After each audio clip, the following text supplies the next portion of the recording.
positivity, motivation, never settle for average. You know how we do it over here. I try not to get too involved in the politics stuff, but it's just been overwhelming this year. And there's been so many posts, and I get tired of when I hear that a black man is supposed to act a certain way, and we need to do this and we need to do that. And I don't understand why, regardless if you're black or white, why can't you just do what you feel you want to do? Why are you doing it for what somebody's trying to tell you? Who are these people to tell you what's best for your life? It's just like when they were pushing all the shit about the jab. Who are you to tell me what's best for my health and well-being for me and my family? And so this Roland Martin picture popped up. A friend of mine sent it to me, and we had some laughs about it, but I'm like, vote like a black woman. You're trying to guilt me into voting like a black woman when I'm a black man, and you're telling me that I should base my votes on a black woman? Why? What's the point? I don't vote for what's supposed to be like a black woman, so you're trying to say, in essence, I don't care about my mother or my grandmother or my sister? Get the hell out of here with that bullshit. You must think we're just that stupid. We're that low IQ that you could just guilt us, emotionally make us, oh my God, I gotta vote like a black woman to justify being a black man. No, you're a black man, vote for what you feel is right for you. Whether you're gonna vote red or blue, Democrat, Republican, vote for what you feel is gonna help you economically, help you as far as your family's well-being. Vote for what you feel is the best for you and your community. You're not voting for a black woman. Let me tell you something, man. Let me ask you something, actually. If white America was saying, vote for a white man, how racist would they say that is? Huh? How racist would that be interpreted?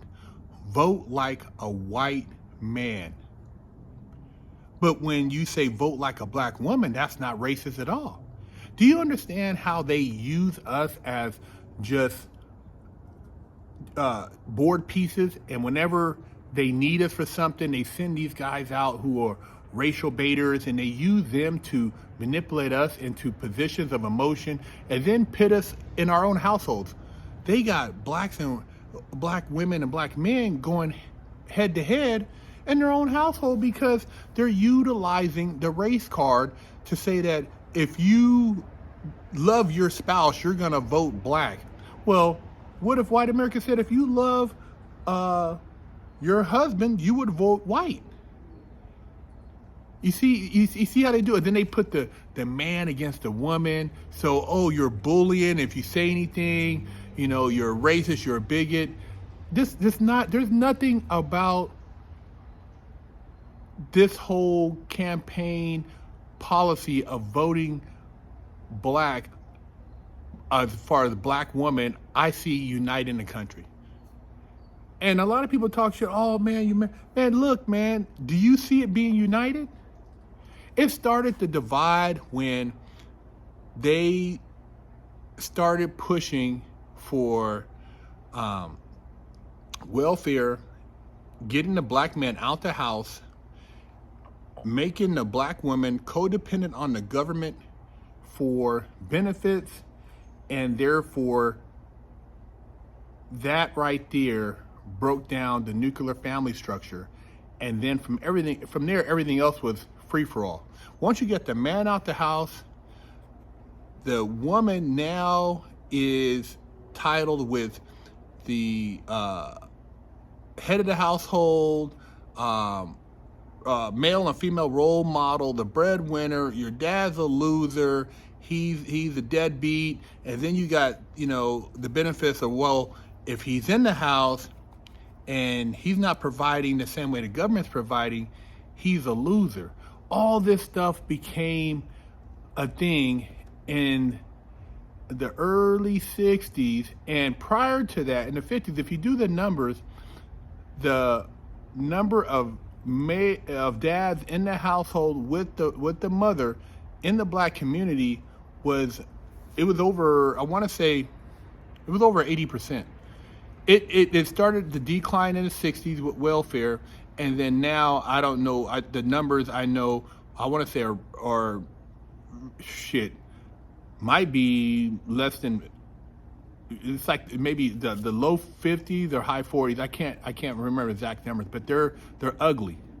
They're ugly, and you know that's one of the things that's just very much promoted on the narrative with you know, the black man. You know, you give him some weed and you know throw a couple dollars at him. You can buy his vote. We're not very intelligent. We don't have, you know, high IQ, and we're not worth saving. And when you look at just overall, on another note, you know, the highest fatality in the black community is first and foremost abortion, and second is black on black crime. You know, it's in the history of, you know, Margaret Sanger and the whole thing about Planned Parenthood, and what it was established for was to literally control black reproduction in the community. And they hired a couple black doctors to represent them because they felt the blacks would be more trusting for the white doctors than if they had white doctors pushing the same narrative. But if you look at the numbers and how many black babies have been aborted over the last 20, 30 years, and like I said, you know, women, you have the right to do what you want with your body. Your body, your right, you know. God bless you for that, you know. But when you look at like the numbers, and then a lot of it comes with a sense of abandonment, because if the male's not there, why would you want to have the baby, blah, blah, blah, the family unit. You destroyed that. So most women at this point that get pregnant aren't thinking about marriage.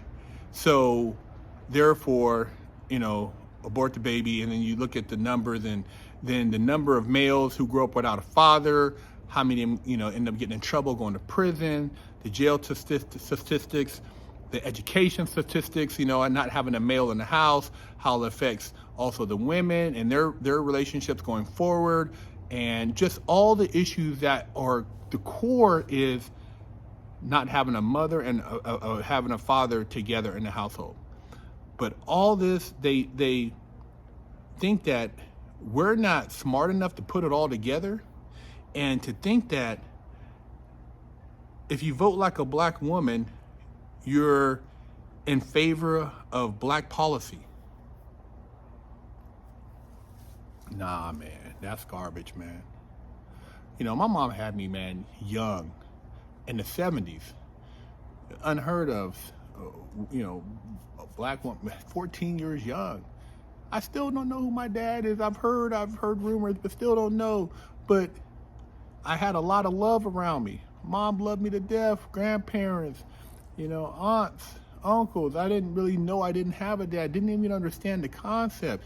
Nobody said, you don't have a dad. Nobody ever in the school team, no, I didn't know that. Didn't have any clue. Had a lot of love, but I'm just so blessed that I wasn't aborted.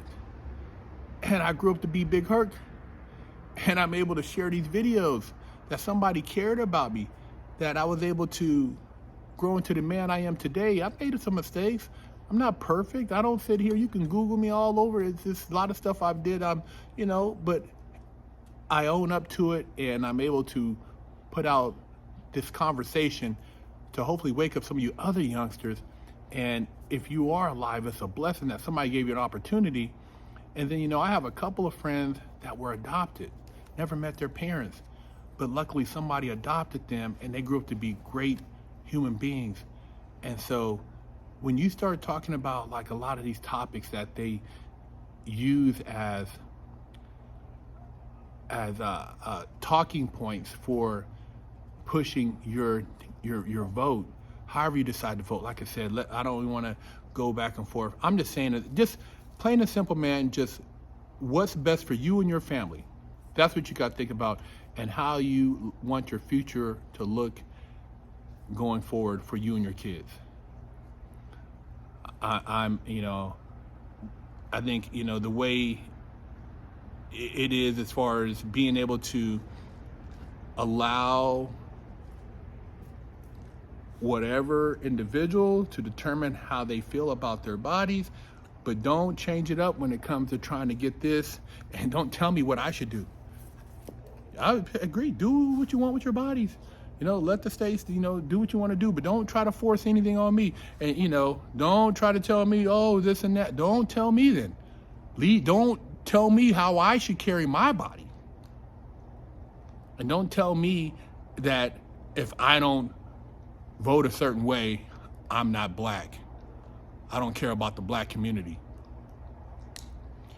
Shit, man. Most divisive thing in American history right now with this whole election and just the disgusting policies, man. Millions and millions of people over here, and they sold you guys on that reparation bullshit, and you come back, the illegals got more reparations than you. Illegals got more reparations than you. They're shitting on you right now. They got hotels, they got places you never had an opportunity to even go and live in. And they're getting houses faster than you're able to. You can't even qualify for a house, and they're getting a house. It's all labor, man. They don't care about the black labor market. Two more elections, man, you guys are done. Don't care about you. That's why they're not. Why do you think they're saying that the math is racist? Why do you think they're dumbing you down to oblivion? They're going to wipe you out. You're not going to have no commercial value. No commercial value, you're not going to get hired for anything. And then the schools in those communities, nobody wants to go in there. They're too violent. Kids are bringing Dracos to school, ghost guns, they're fighting, they're shooting. Man, they're just going to abandon the whole black community altogether. Look at Chicago, raising taxes by $300 million, but they done gave out over $1 billion to the illegals. Look at New York. Those guys are doing better than any of the blacks that were in the projects who have paid taxes, who have tried to get community programs into their neighborhoods. Look at it, man. It's a joke. They laugh at the black community. They think we're hella dumb. Michelle Obama, the Obama, when they talk to the black community, they like, man, they look at you like you're nothing. And I'm saying it because when I talk to people and they start having a conversation, they look at me like, man, where are you from? Wow, how you know all this? Because I read. I don't just look at Google. I've read. I've done a lot of studying over the years. I'm not one of those guys who spent my life, smoking weed, drinking, just hanging out and gossiping. I've read a lot, man. I understand history. I've read a lot of different things. I don't just let somebody tell me something. Don't let these people tell you something. You just go along with it. That's bullshit, man. The black community is so emotional. But like I said, I've talked to a lot of intelligent brothers, and I know they're not going for it, but they want us to feel like we're so weak and victimized. We're so pathetic. We can't ever do it on our own. We don't have the strength. We need the government titty. And that titty is supposed to come from an alleged black woman. Man, shit. BigHerc to pick up a limited edition GTA poster signed by me for $10, or with your purchase of a Wig Splitter Porsche t-shirt, I'll throw in a free poster. Coming. I gotta hurry up and wash my ass. Go to BigHerc916.com, pick you up a bar of soap, and wash your ass, or else you're gonna be under arrest too. Oh shit. Store and pick you up a sticker for your car, or a patch, or a sticker for your laptop, or maybe a beanie, or read one of the many books that BigHerc916 has authored. You know how we do it.